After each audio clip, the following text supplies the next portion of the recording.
आज सकाळी संजय राजाराम राऊतचं म्हणणं आहे की मोदींच्या सभेंना प्रतिसाद नाही आणि भारतीय जनता पक्ष हा फसवा पक्ष आहे, खोटं बोलणारा पक्ष आहे। आता मोदीजींच्या सभेमध्ये किती गर्दी असते हे अगर हा संजय राजाराम राऊत शुद्धीत असेल तर त्यांच्या एका सभेमध्ये त्याला पाठवण्याची जबाबदारी माझी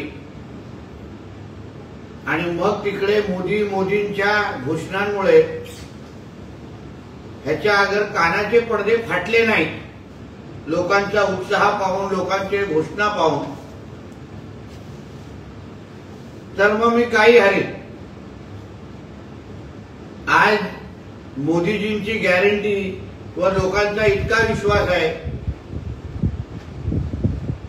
की ग्राउंड कमी पडतायत, लोकांना उभं राहण्याची जागा नसते, एवढं प्रचंड प्रतिसाद मोदीजींच्या सभेला मिळत आहे। आणि अगर मोदीजींची आणि मोदीजींमुळेच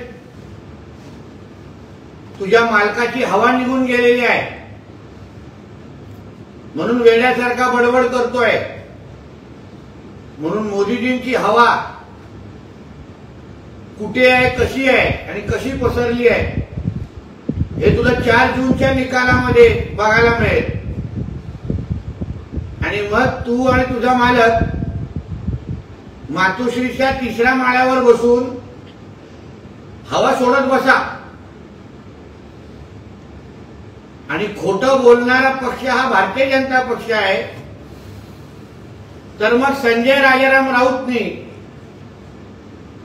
मला श्रीमान योगी प्रतिष्ठान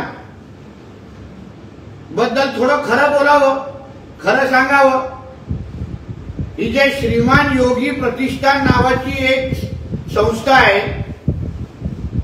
ज्याच्यात हे संजय राजाराम राऊत आणि त्याचा भाऊ लोकांकडून देणगी घेतात, कार्यक्रमाच्या नावाने, मदतीच्या नावाने देणगी घेतात। गेली 10 वर्ष ह्या संस्थेची ऑडिटच झालेली नाही। नेमकं या श्रीमान योगी प्रतिष्ठान हे कशासाठी काढली आहे, कोणासाठी काढली आहे? नुसतं ब्लॅकचा व्हाईट पैसा करण्यासाठी काढली आहे का? आता ह्याची सगळी उत्तरं संजय राजाराम राऊतनी खरी खरी द्यावी, कारण का आता आम्ही संबंधित डिपार्टमेंटकडे, पीओडब्ल्यू कडे ह्याची तक्रार आम्ही करणार आहोत की गेली 10 वर्ष या श्रीमान योगी प्रतिष्ठानमध्ये नेमकं कोणी देणगी दिली, कशाला देणगी दिली, ऑडिट का झालं नाही संस्थेचं, या सगळ्याचे प्रश्न आता संजय राजाराम राऊत आणि त्याच्या भावाला द्यायला लागतील। अगर शिखर घोटाळ्यामध्ये अगर अजितदादांना आणि त्यांच्या कुटुंबियांना अगर क्लीनचिट मिळाले म्हणजे त्याच्यामध्ये काही पुरावे सापडले नाही। चौकशी होणं म्हणजे गुन्हा सिद्ध होणं ह्याच्यामध्ये फार फरक आहे, पण त्याच्यामध्ये कदाचित काही पुरावे भेटले नसतील। म्हणून तर सांगितलं ना, भारतीय जनता पक्षाला खोटारडा बोलण्याच्या अगोदर श्रीमान योगी प्रतिष्ठान बद्दल थोडं संजय राजाराम राऊतनी खरं बोलावं। श्रीमान योगी प्रतिष्ठान मध्ये कोणी देणगी दिली, कोणी पैसे दिले, ब्लॅक अँड व्हाईट कसे केले गेले, 10 वर्षापासून ऑडिट का झाले नाही ते यावर वेळीच्या अधिवेशनामध्ये आणि संबंधित डिपार्टमेंटला आम्ही पत्र लिहिणार आहोत। म्हणून दुसऱ्यांना खोटं बोलण्याच्या अगोदर तू आणि तुझं कुटुंब किती मोठा 420 आहे हे आता येणाऱ्या दिवसामध्ये या श्रीमान योगी प्रतिष्ठानच्या निमित्ताने कळेल।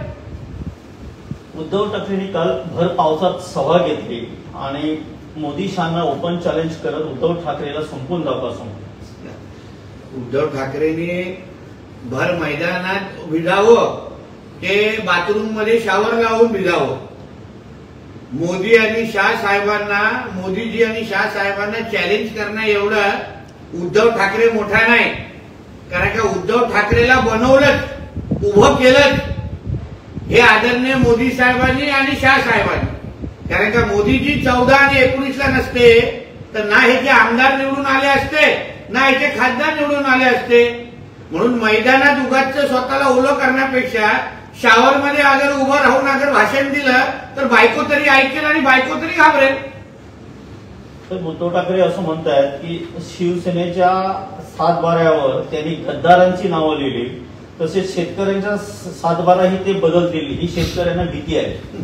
शिवसेनेच्या 7-12वर हे हिंदू हृदय सम्राट बाळासाहेब ठाकरेंचंच नाव होतं आणि तेच नाव परत एकदा एकनाथ शिंदे साहेबांनी तिथे आणून दाखवलं. कारण का उद्धव ठाकरेंना शिवसेनेच्या 7-12वर सोनिया गांधी आणि शरद पवार हे नाव चढवायचं होतं. त्यापासून देवेंद्र फडणवीस आणि एकनाथ शिंदेंनी त्यांना अडवलं आणि शिवसेनेच्या 7-12वर बाळासाहेबांचंच नाव टिकून दाखवलं. हा फरक आहे.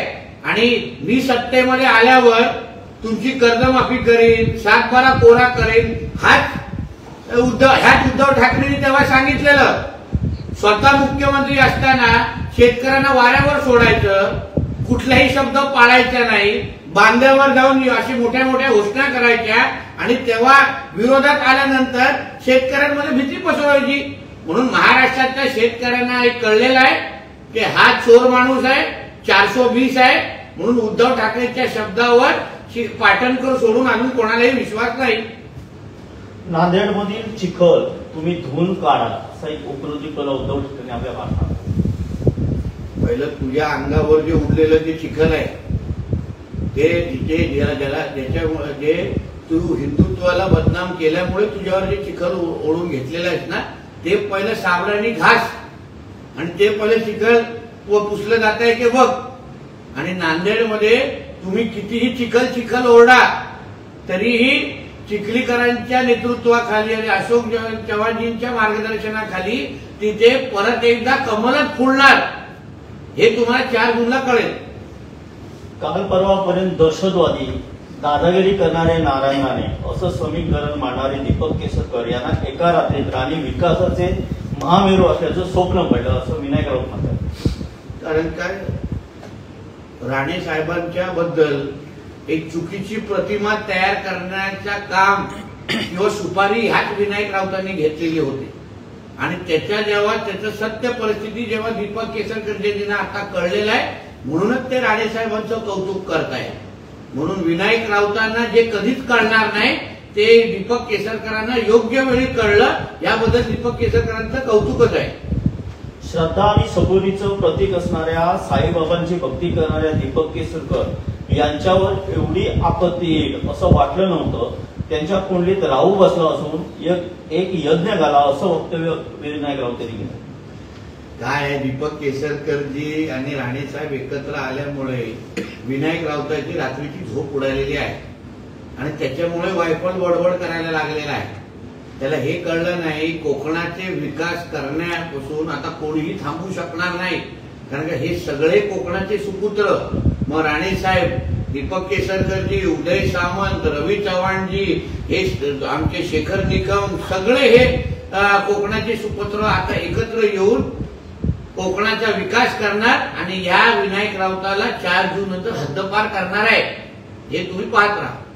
राणे आणि केसरकर एकाच व्हॅनिटी व्हॅनमधून एकत्रित प्रचार करणार हे सुंदरचं दुर्दैव असल्याची टीका विनायक राऊत यांनी केली. आता विनायक राऊतांना मी दीपक केसरकरांना सांगितलं की व्हॅनिटी व्हॅन 4 जून नंतर देऊ नका. कारण त्याच व्हॅनिटी व्हॅनला अँब्युलन्सचं स्वरूप देऊन विनायक राऊतांना आता मुंबईच्या दिशेने आम्हाला 5 जूनला पाठवायचं आहे. माझ्या आईने देशासाठी मंगळसूत्राचं बलिदान दिले. प्रियंका गांधीचा मोदींवर प्रहार आहे. 55 वर्षात काँग्रेसने कोणाचे सोने मंगळसूत्र हिसकावले का? जेव्हा देश युद्ध लढत होता तेव्हा इंदिराजीने आपले मंगळसूत्र आणि दागिने दान केलं असं प्रियंका गांधी म्हणतात. प्रियंकाजींना मुळामध्ये आमचे नरेंद्र मोदी साहेब काय बोलले हे कदाचित कळलं नसेल किंवा त्याला कोणी योग्य लिहून दिलं नसेल आणि वाचलेले ते स्क्रिप्ट नुसतं वाचून दाखवता येतात. कारण का मुळामध्ये काँग्रेसच्या जाहीरनाम्यामध्ये जे उल्लेख केलेला, जी भीती पसरवलेली त्याबद्दल मोदीजींनी तुष्टीकरणाबद्दल त्यावर बोट ठेवलेला आहे. म्हणून प्रियंकाजींनी पहिलं त्यांचे भाषण योग्य पद्धतीने ऐकावं, समजावं आणि मग त्याच्यावर बोलावं. भडकाऊ विधान केल्याप्रकरणी नितेश राणे, गीता जैन यांच्या विविध पोलीस ठाण्यात एफआयआर दाखल झाला. काल कोर्टाचा आदेश त्या पद्धतीने आलाय, त्या पद्धतीने एफआयआर दाखल झालेले आहेत. मी एवढंच या निमित्ताने मुद्दा सांगू शकतो, जे आमची भूमिका आहे आम्ही कोर्टामध्ये मांडणारच आहोत. पण त्या सभेमध्ये जे आम्ही ज्याचा आम्ही उल्लेख केला, जे विषय मांडले, ज्याच्यामुळे हिंदू समाजाला मोठ्या प्रमाणामध्ये त्रास होतोय, हिंदू समाजाला पलायन करायला लागताय, त्या विषयाला पण पोलीस खात्याच्या माध्यमातून न्याय मिळाला पाहिजे ही आता आजही आमची मागणी आहे. म्हणून कितीही केसेस आमच्यावर टाकल्या तरीही आम्ही हिंदुत्वाचा आवाज उचलण्यापासून कमी होणार नाही, मागे हटणार नाही. उलट या सगळ्या आम्हाला जेवढा आम्हाला तुम्ही थांबवण्याचा प्रयत्न कराल तेवढ्याच ताकदीने आम्ही हिंदुत्वासाठी आमचा आवाज मोठा करू.